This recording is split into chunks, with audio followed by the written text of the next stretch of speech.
Your two choices are settling or stretching. There's a story behind that. This is your daily message from Chad number 1144 to upgrade your mental game today by telling yourself a better story. Because the most important story you hear is the story you tell yourself. And this message is dedicated to Bill Lesnar. Here's the upgrade. You may feel too old to start, but upgraded thinking knows you're never too far along to stretch toward the thing you've always wanted. Here's the story.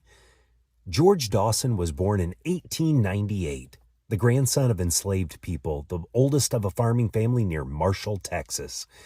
He was combing cotton by the time he was 4. School was never an option. There was too much work and too little money, and a black boy in that place and time was not sent to school.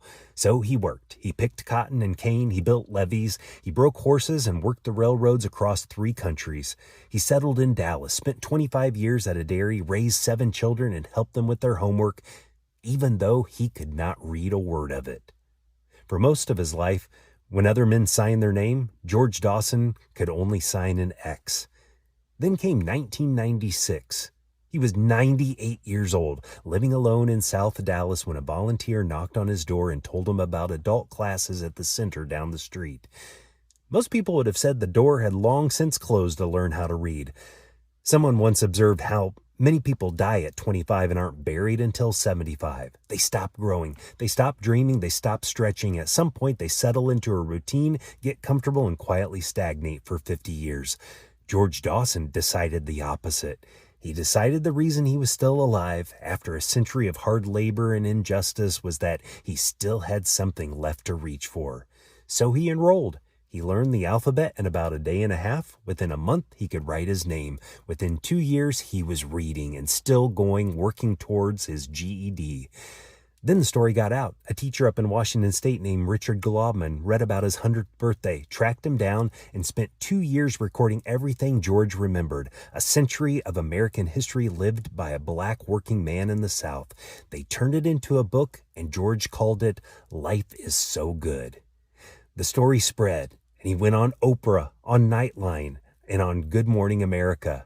A century of a man who had every reason to be bitter, and the title he chose was Life is So Good.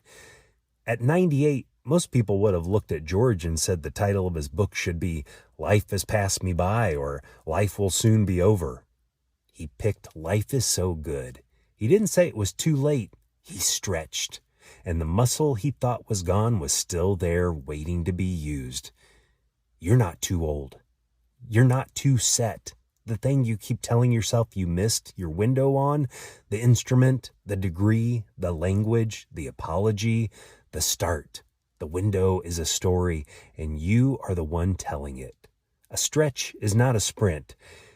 You do not have to arrive. You only have to reach. The better story to tell yourself is, it's not too late to stretch toward the thing I've always wanted. Tell me a story of stretching to fromchadsmith@gmail.com. Send someone a text and tell them it's not too late for you. You can get a free copy of my book, The Most Powerful Story in the World, by going to fromchad.gumroad.com. The transcript of this message and hundreds of others are always available at www.fromchad.com.